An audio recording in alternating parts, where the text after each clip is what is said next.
So, I like to make these little trainings short and sweet for those of you that are new to the group. Hello, welcome. My name is Yashika. I am by trade a nurse, but I am specifically in the profession of, it's always hard to explain yourself, right? I teach leaders how to be better leaders. It started off as me working with people that wanted to just per- master themselves and then go on to master their life.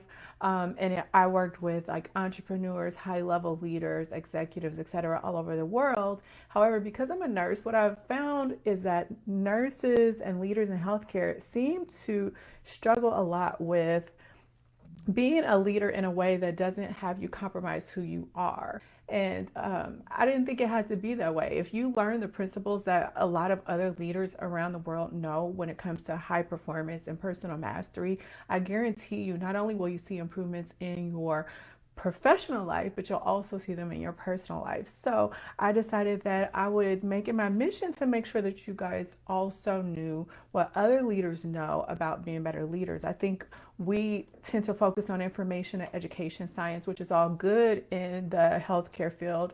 But what we don't often focus on is how we show up, who we are before we even come in the door to do the work, which makes a big difference on what you're going to experience in your life. So, with that being said, what we're talking about today is how to make better decisions. And this is a part two. So if you didn't see part one, please go back and watch part one, because you have to understand before you even are able to make great decisions, you need to learn how to be a better thinker. Most of you watching this probably do not think very well. Only 4 to 5% of the people in the world think strategically, are great thinkers. And the reason why they are is because they've learned how to think.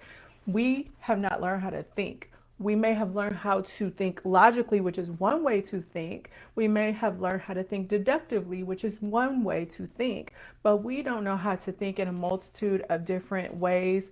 And to be creative. And those of you that haven't watched me, sometimes my nose runs when I talk on these videos. I don't know why. So anyway, so you haven't learned how to think, and therefore your decisions are only going to be as good as your what you know and how you think and how much you've been taught to think. If you're relying on what you think is logic, totally going to be flawed, because your logic is only as expansive as your awareness and your intellect, right? So I'm going to go through a couple things today that can help you get on track, that you can couple with part one in order to make better decisions. And first of all, what I'm going to do is point out some of the mistakes that you make in your decision making, some of the top mistakes that you probably didn't even know were mistakes. I'm going to give you some tips on how you can start to make better decisions. And then we did have one question when I put a poll out for the group to see who actually had any questions they wanted me to answer for them. I got a question, so we'll do that. All right, so some of the top ways that you make mistakes in your decision making, and this is about awareness, right? Because if you want to be better at any area of your life, you have to learn how to be more self-aware and be more self-reflective. And if you are not doing that to the level that it needs to be done, then you're not going to understand what you need to change and adjust or keep the same in order to make improvements. Oh, my little tummy.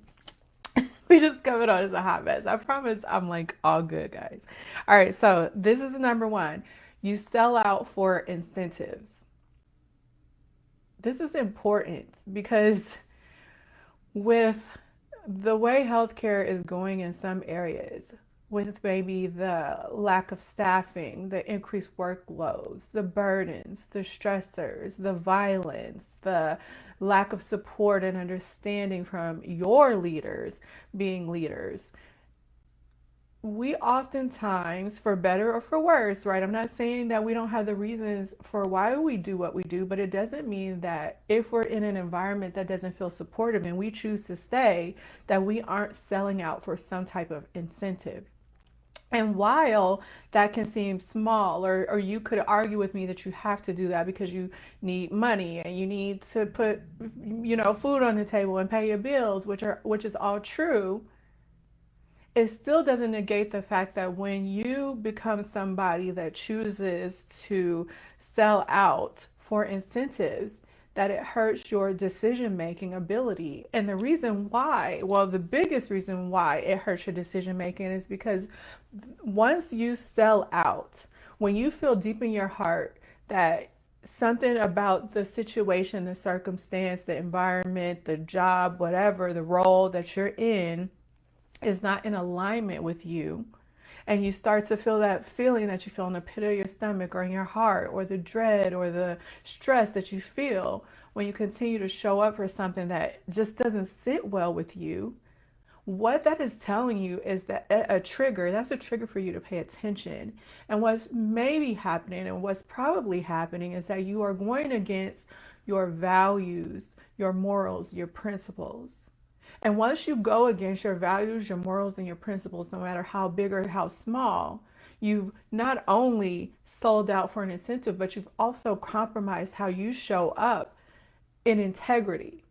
And so if you show up compromising your integrity, then your decision making becomes flawed, right? It becomes less than stellar. I want to take a pause on that. So that's number one. But also remember, because I'm teaching you who you need to be before you show up in the door. You want to show up with power. You want to show up with influence. You want to show up as a leader. You want to show up and make impact and make a difference and do it in a way that's meaningful and less stressful to you. All of that starts before you get the job, before you get the role, before you go to work every day. And that's an energy. Leadership is an energy, not management. I'm going to do something about that. I'm going to teach you about that later. But so as a leader, that means that the things that I'm teaching you today can also work in your personal life as well. So if you want to make better decisions all around, this information, while we're geared toward our profession, it also works in your personal life. All right, side note over. Number two reason why you struggle with making good decisions. You're afraid to be the Lone Ranger. You're afraid to be the Lone Ranger. A lot of times in society, as much as, especially in our American society, as much as we want to pretend like we have this independent, individualistic society, at the end of the day, we all have this human need of wanting to belong and wanting to be part of a group. And when there's something that comes up, and we've all done it, where the whole collective is like, yeah, this is a good idea, let's do it. And in your head, you know that it's not. But you fail to speak up and say anything because it seems like everybody else is just going to go along with it. So you just go along just to go along. Then what you're doing is, again, compromising your integrity by being afraid to be a Lone Ranger. And again, how does that translate into your personal life, where you need to make these decisions that you know are more in alignment with who you, if you don't know your values and your principles, maybe who you think you should be, or maybe when you get that feeling in the pit of your stomach, knowing that you're not, something is off and you don't speak up, then again, you're afraid to be a Lone Ranger. And so some of the decisions that you're making are probably not as optimal as they could be. Number three reason why you probably make poor decisions is that you have small lapses in judgment.